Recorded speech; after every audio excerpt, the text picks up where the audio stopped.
जय श्री कृष्ण। राधे राधे। आपका भक्ति कथा चैनल पर स्वागत है। आपका दिन शुभ और मंगलमय हो। आज दिनांक 12 जनवरी और दिन सोमवार है।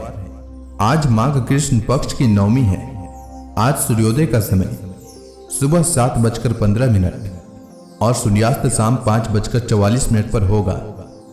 ब्रह्म मुहूर्त सुबह 5:27 से सुबह 6:21 तक रहेगा। अभिजीत मुहूर्त दोपहर 12:09 से दोपहर 12:50 तक रहेगा। वहीं राहु काल सुबह में 8:34 से सुबह 9:52 तक रहेगा। आइए सुनते हैं माघ मास कथा का 9वां अध्याय। विकुंडल से यमदूत आगे कहने लगे, मध्याह्न के समय आया अतिथि मूर्ख, पंडित, वेद पाठी या पापी कोई भी हो, ब्रह्म के समान है। जो रात्रि को थके हुए भूखे ब्राह्मण को अन्न जल देता है, मध्याह्न के समय जिसके घर आता हुआ अतिथि निराश नहीं जाता, वह स्वर्ग का वासी होता है। अतिथि बराबर कोई धन संपत्ति तथा हित नहीं है। बहुत से राजा और मुनि अतिथि सत्कार से ब्रह्मलोक को प्राप्त हुए हैं। जो एक समय आलस्य से भी अतिथि को भोजन करा दे, वह यम द्वार नहीं देखता। केसरी ध्वज से वैवस्वत देव ने कहा था कि जो कोई इस कर्म भूमि मृत्यु लोक से स्वर्ग लोक जाने की इच्छा रखता है, वह अन्न का दान करे। दूत कहता है कि यमराज कहते हैं, अन्न के बराबर दूसरा और कोई दान नहीं है। जो गर्मियों में जल, सर्दी में ईंधन और सदैव अन्न का दान करते हैं, वह कभी यम के दुख नहीं उठाते। जो अपने किए हुए पापों का प्रायश्चित करता है, वह नरक को नहीं देखता, और प्रायश्चित न करने वाला मनुष्य नरक को जाता है। जो काया, वाचा और मन से किए हुए पापों का प्रायश्चित करता है, वह देव और गंधर्वों से शोभित स्वर्ग लोक को प्राप्त होता है। जो नित्य ही व्रत तप तीर्थ करते हैं और जितेंद्रिय हैं, वह भयंकर यम को नहीं देखते हैं। नित्य धर्म करने वाला दूसरे का अन्न, भोजन और दान त्याग दे। नित्य स्नान करने से बड़े बड़े पाप का नाश होकर यम को नहीं देखता। बिना स्नान पवित्रता कैसे हो सकती है? जो मनुष्य पर्व के समय चलते जल में स्नान करते हैं, वह बुरी योनि नहीं पाते, न ही नरक में जाते हैं। माघ मास में प्रातः स्नान करने वाले मनुष्यों को नियम पूर्वक तिल, पात्र और तिल कमल का दान करना चाहिए। यमदूत कहते हैं कि हे विकुंडल, पृथ्वी, सोना, गौ आदि परम दान करने वाला स्वर्ग से नहीं लौटता। बुद्धिमान पुण्यतिथियों, व्यतिपात, संक्रांति आदि को थोड़ा सा दान करके भी बुरी गति को नहीं प्राप्त होता। सत्यवादी, मौन रहने वाला, मीठा बोलने वाला, क्षमाशील, नीतिवान, किसी की निंदा न करने वाला, सब प्राणियों पर दया करने वाला, पराये धन को तृण के समान समझने वाला, ऐसा मनुष्य कभी नरक को नहीं भोगता। इसके आगे यमदूत ने विकुंडल को क्या कहा, यह मैं कल के अध्याय में सुनाऊंगा। तो प्रेम से बोलिए विष्णु भगवान की जय।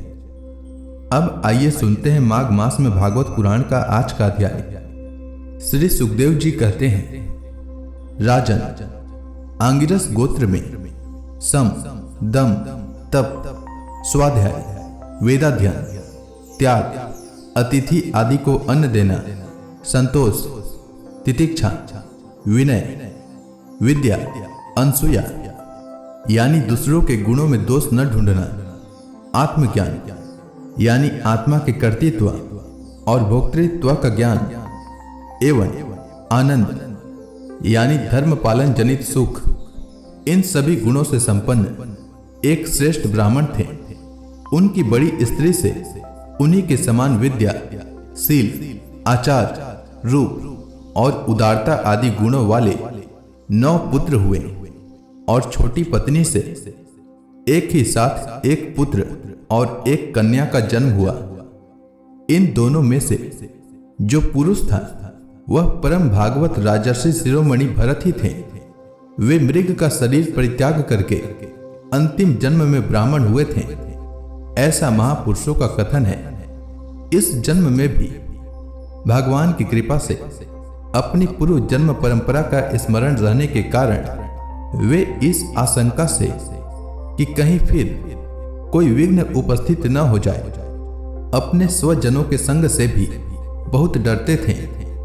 हर समय जिनका श्रवण, स्मरण और गुण कीर्तन सब प्रकार के कर्म बंधन को काट देता है, श्री भगवान के उन युगल चरण कमलों को ही हृदय में धारण किए रहते तथा दूसरों की दृष्टि में अपने को पागल, मूर्ख, अंधे और बहरे के समान दिखाते। पिता को तो उनमें भी वैसा ही स्नेह था, इसलिए ब्राह्मण देवता ने अपने पागल पुत्र के भी शास्त्रानुसार समावर्तन पर्यंत विवाह से पूर्व के सभी संस्कार करने के विचार से उनका उपनयन संस्कार किया।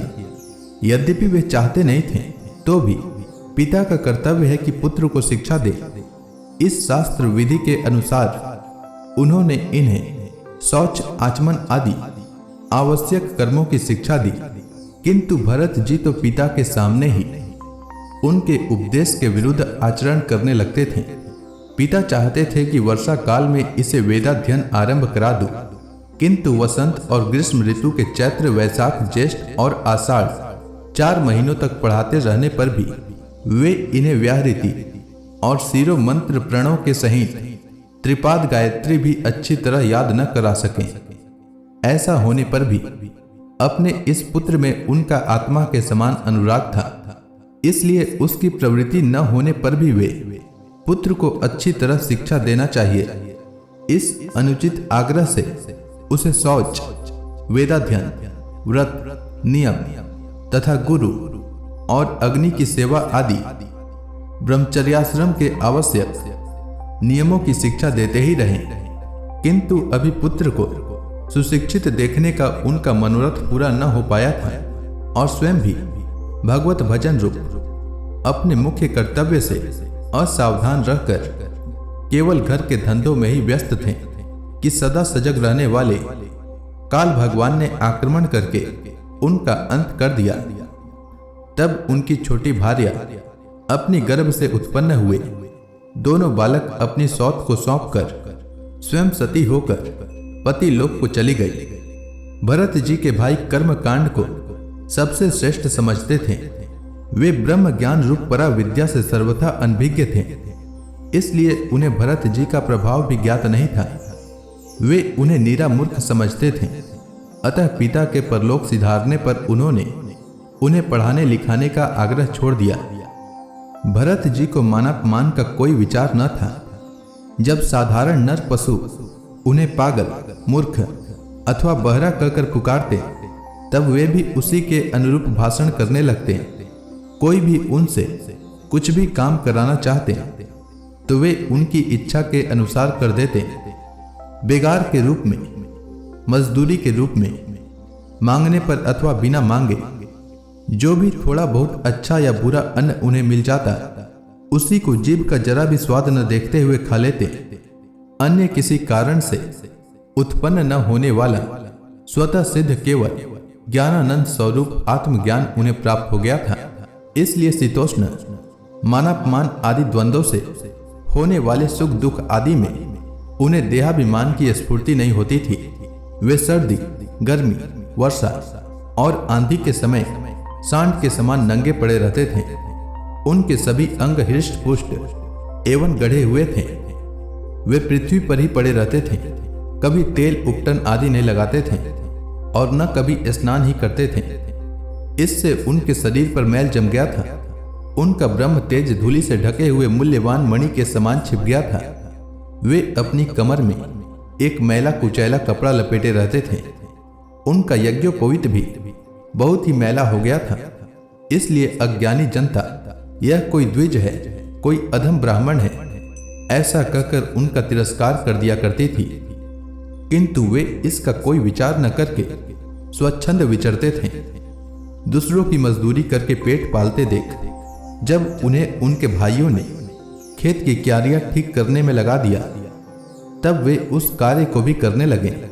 परंतु उन्हें इस बात का कुछ भी ध्यान न था कि उन क्यारियों की भूमि समतल है या ऊंची नीची, अथवा वह छोटी है या बड़ी।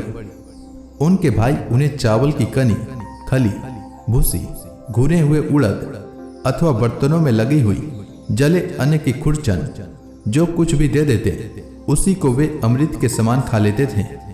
किसी समय डाकुओं के सरदार ने, जिसके सामंत शूद्र जाति के थे, पुत्र की कामना से भद्रकाली को मनुष्य की बलि देने का संकल्प किया। उसने जो पुरुष पशु बलि देने के लिए पकड़ मंगाया था, वह देववश उसके फंदे से निकलकर भाग गया।